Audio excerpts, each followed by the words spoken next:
안녕하세요. 저는 동탄성심병원 내분비내과에서 일하고 있는 최윤미입니다. 오늘은 몇 가지 당뇨병에 대해 많이 궁금해 하시는 것들에 대해서 알아보는 시간을 갖도록 하겠습니다. 9가지 정도의 질문을 준비하였습니다. 첫 번째 질문입니다. 당뇨병 환자에게 저탄고지 식단은 괜찮을까요? 일단 기본적으로 당뇨병 환자분들께서는 탄수화물이 무조건 나쁘다고 생각하시는 경우들이 있습니다. 하지만 탄수화물, 즉 당질이라고 하는 것은 우리 몸의 주요 에너지원으로 무조건 나쁜 것이 아닙니다. 그래서 일반적인 권장 식사에서 요구하는 탄수화물의 적정 섭취량은 총 섭취량의 50에서 60% 정도에 해당합니다. 하지만 저탄고지 식단이라는 것은 이 탄수화물의 섭취를 20% 이하로 낮추고 지방의 섭취를 70% 이상으로 늘리겠다는 식단입니다. 이러한 저탄고지 식사는 지방을 한꺼번에 많이 먹게 되기 때문에 조기 포만감을 유발하고 식욕을 감소하는 효과를 가지고 있습니다. 그래서 단기적으로는 체중 감소 효과를 나타낼 수 있는 게 맞습니다. 하지만 이러한 저탄고지 식사의 가장 큰 문제점은 이러한 것을 장기적으로 이러한 효과 및 이것을 장기적으로 유지될 수 없다는 데에 있습니다. 이와 같은 저탄고지 식사의 장기적인 유용성에 대해서 연구한 연구들도 있는데 6개월 미만에서는 어느 정도 체중 감소 및 혈당 조절에 도움을 주는 것처럼 보이나 12개월까지 살펴보았을 때는 전혀 유의한 차이가 없는 것을 알 수 있습니다. 뿐만 아니라 저희가 학문적으로 연구하는 저탄고지 식사에서 사용하는 고지방 식사라고 하는 것은 주로 동물성 기름에서 유래하는 포화지방산이 아니라 식물성 기름, 식물성 지방이라고 하는 불포화지방산을 많이 포함한 고지방 식사를 의미합니다. 하지만 일반 대중들께서 흔히 생각하는 저탄고지 식사는 버터를 많이 먹는다든지 뭐 삼겹살 기름을 많이 먹는다든지 이러한 이렇게 약간 오해를 하고 있으신 경우들이 많이 있습니다. 그래서 예를 들어 어떤 환자분 같은 경우에는 3개월 만에 외래를 오셨는데 저탄고지 식사를 하고 오셨다. 그래서 벌써 한 3kg 정도 체중이 빠진 것 같다. 굉장히 기대를 하고 오신 분이 계십니다. 실제로 체중은 단기간에 감소된 것으로 보이지만 그 환자분의 3개월 만에 외래 내원 시에 고지혈증 수치가 굉장히 높고 즉 콜레스테롤 수치가 굉장히 높아진 것을 알 수 있었습니다. 즉 이런 효과로 인해서 그 환자분은 추가적인 그런 심혈관계 위험성이 오히려 더 증가할 수 있겠습니다. 이와 같은 연구에서도 탄수화물 섭취가 50에서 60%, 50% 내외일 때보다 오히려 굉장히 적게 20-30%로 갈수록 오히려 환자분들의 사망률은 증가하는 것을 알 수 있습니다. 따라서 당뇨 환자분들에 있어서 가장 적절한 식사는 일반 원칙을 그대로 지키는 것이 가장 중요하겠습니다. 당뇨 식사의 일반 원칙이라고 하면 먼저 키에 따른 표준 체중을 구할 수 있고 표준 체중은 그 하루의 활동 정도, 그 사람의 활동 정도에 따라서 하루에 필요로 하는 섭취량, 총 칼로리 적정 섭취량을 구할 수 있게 됩니다. 그래서 어떤 식단이 좋다 이런 것보다도 당뇨 환자분들은 이러한 적정 칼로리를 그 적당량을 꼭 지키고 그 내에서는 3대 영양소, 탄수화물, 단백질, 지방이 골고루 다 포함된 그런 고른 식사를 하시는 것이 가장 중요하겠습니다. 네, 이제 두 번째 질문입니다. 혈당을 낮추는 음식이 있을까요? 네, 일단 환자분들이 오해를 많이 하시는 것들이 있는데 어떤 음식이 당뇨에 좋다고 했을 시에 그것이 그 음식을 먹으면 먹을수록 좋다, 많이 먹으면 많이 먹을수록 좋다라는 오해를 하고 계시는 경우들이 많습니다. 보통 어떤 음식이 당뇨에 좋다라고 할 때에는 어떤 다른 음식보다 둘을 동일한 용량을 먹었을 때 이 음식보다는 이 음식이 조금 더 혈당을 천천히 완만하게 올리고 혹은 조금 덜 올릴 수 있다의 개념이지, 이 음식이 마치 약처럼 먹으면 먹을수록 점점 혈당을 떨어뜨린다, 이런 음식은 없습니다. 따라서 당뇨를 진단받거나 하시면 이제 일단 어떤 음식을 먹어도 되나요? 어떤 음식은 먹으면 안 되나요? 이런 것들을 많이 물어보시는데, 무조건 좋은 음식이 있고 그래서 그거는 많이 많이 먹어도 되고, 무조건 나쁜 음식이 있고 그것은 절대 먹으면 안 되고, 그런 음식은 없습니다. 항상 아까도 말씀드렸듯이 당뇨 환자분들의 식사는 일정 시간에 일정량, 정해진 섭취량을 골고루 모든 영양소들을 포함하여 골고루 배분하여 드시는 것이 가장 좋습니다. 다음 질문입니다. 근육이 많아지면 왜 혈당 관리에 유리할까요? 근육은 혈당을 사용하는 우리 몸의 기관입니다. 따라서 근육량이 많을 경우에는 사용하는 포도당의 양도 증가하게 됩니다. 뿐만 아니라 같은 활동을 하더라도 근육량이 많을 경우 열량의 소비가 커지기 때문에 비만 예방에도 도움을 줄 수 있습니다. 제시된 연구에서 보셔도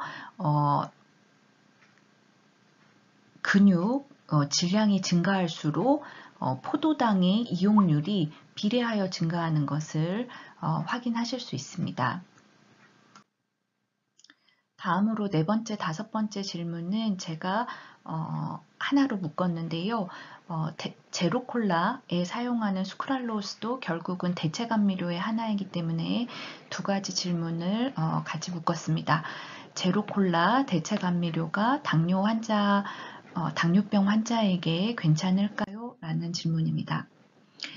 대체 감미료는 같은 열량에서 설탕보다 수백 배의 단맛을 낼 수 있습니다. 그런 특성을 가지고 있기 때문에 설탕보다 매우 적은 양으로 비슷한 단맛을 낼 수 있습니다. 따라서 혈당을 악화를 피하는 데는 도움이 되는 것이 맞습니다. 하지만 제로콜라만 보더라도 단순 탄산음료의 문제를 떠나서 제로콜라를 드실 때 같이 먹는 음식들을 생각해 보시면 뭐 치킨, 피자 이런 고칼로리, 고지방 음식들이 대부분입니다. 그래서 제로콜라를 먹는 게 일반 콜라보다 도움이 되냐 안 되냐를 떠나서 전반적인 식습관의 개선이 꼭 필요하십니다. 따라서 저도 환자분들께 제로콜라를 마음껏 드셔라 이런 말씀은 잘 드리지 않고, 정말 탄산음료 같은 것을 자제하면서 지내시지만 어쩌다 한번 콜라가 꼭 먹어야 되는 상황이거나 드시고 싶으실 때 일반 콜라보다는 제로 콜라를 어쩌다 한 번은 드시면 일반 콜라를 먹는 것보다는 도움이 되실 수 있다라고 말씀을 드리고요. 가장 좋게는 물이나 탄산수를 드시는 것이 가장 바람직합니다.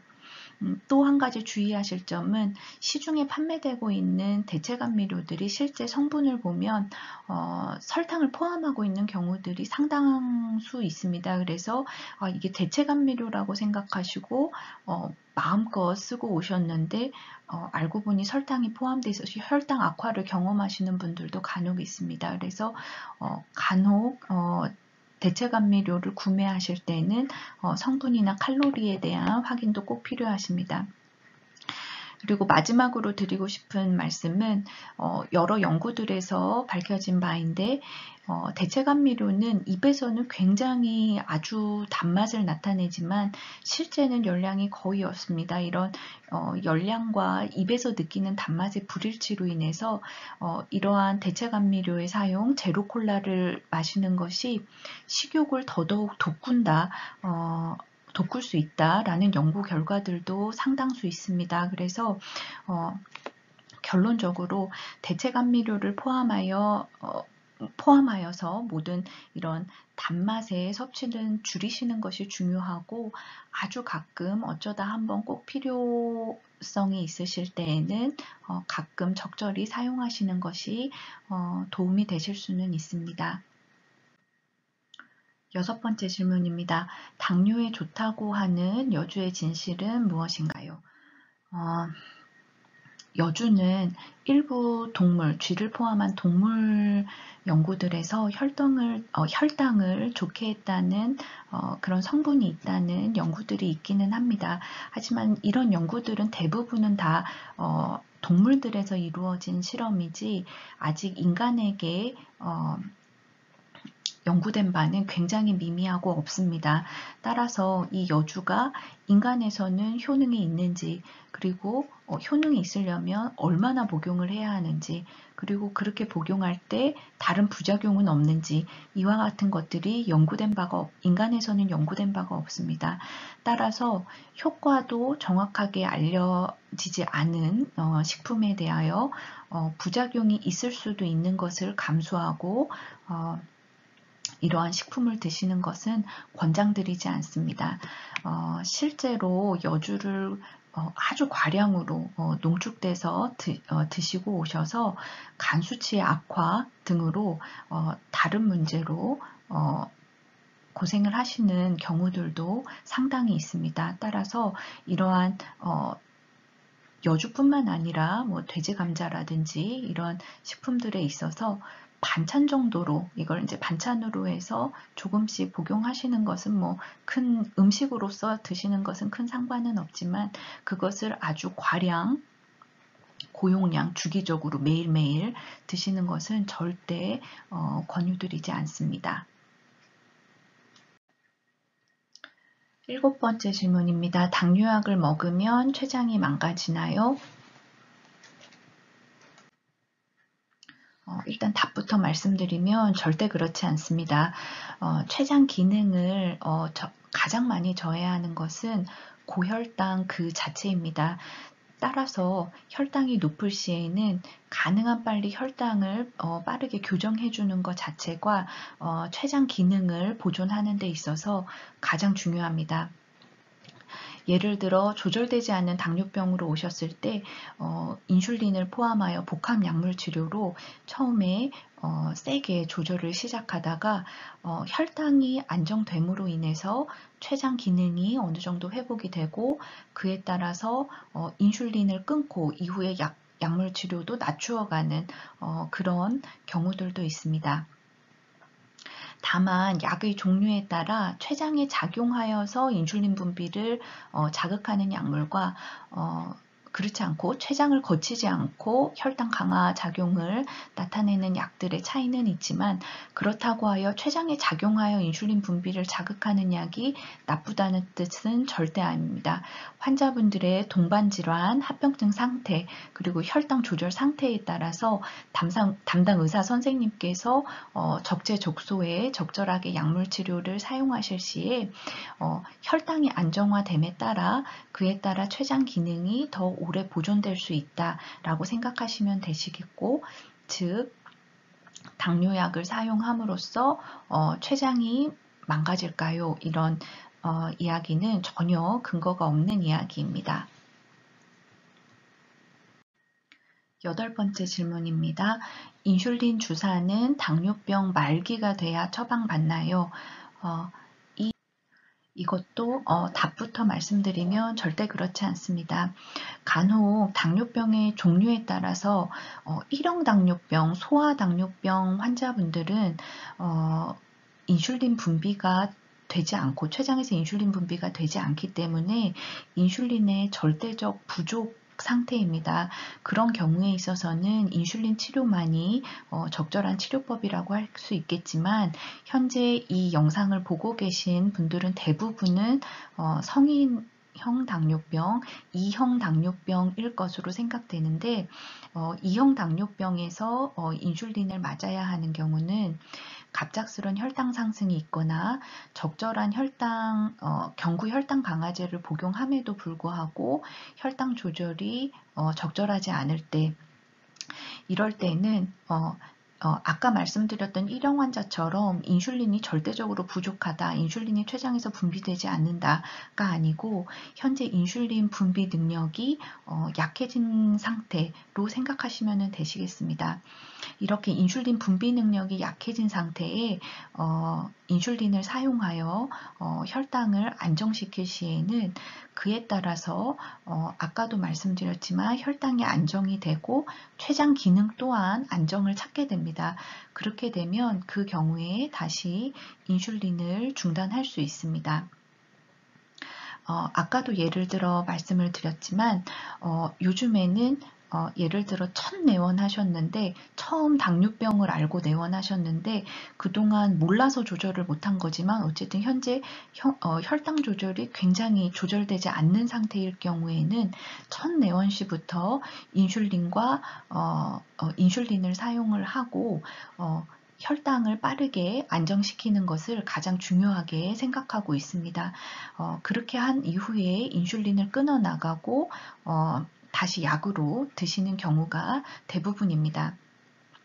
이렇게 당뇨병의 초기에 아주 철저한 혈당 조절을 하는 것이 향후 내가 당뇨병이 20년이 됐을 때, 30년이 됐을 때 그 후에 나의 췌장 기능을 오히려 보존하고 당뇨병 조절 상태에 도움을 줄 수 있다고 생각하시면 되시겠습니다. 네. 벌써 마지막 질문인 것 같습니다. 9번째 질문이고 아침 공복, 유산소 운동, 당뇨인에게 괜찮을까요? 네, 일단 당뇨가 아침 공복에 운동하시는 것은 저혈당의 위험을 가지고 있습니다. 그래서 당뇨병으로 치료받으시는 분들에서는 저혈당의 위험으로 아침 공복에 새벽에 운동하시는 것보다는 식후 운동하시는 것을 권고드립니다. 그리고 또 한 가지는 운동이라는 것은 당뇨병이 없으신 분들도 전반적인 심폐기능 향상 및 체력 증진 등에 충분히 도움이 되기 때문에 언제 하든지 도움이 되는 것은 맞긴 맞으나 당뇨병 환자들에서 내가 혈당 관리에까지 운동을 이용을 하겠다 하실 시에는 밥을 먹고 보통은 밥을 먹으면 식후 혈당이 올라가게 됩니다. 근데 밥을 먹고 혈당이 올라갈 때쯤에 운동을 하게 되면 그 식후 혈당 상승이 굉장히 완만해지고 가장 높이 오르는 그 식후 혈당 상승치를 많이 낮출 수 있습니다. 따라서 당뇨가 있으신 분들은 아침 공복에 운동을 하시는 것보다는 식후 운동이 도움이 되시는 것을 알고 계시면 좋겠습니다. 네, 이렇게 해서 많은 당뇨병 환자분들이 궁금해하시는 질문들에 대해서 알아보았습니다. 많은 도움이 되셨으면 좋겠고 모든 당뇨인들께서 건강한 식습관, 운동요법, 그리고 적절한 약물 치료로 합병증을 예방하고 건강한 삶을 영위하실 수 있기를 응원합니다. 네, 경청해 주셔서 감사합니다.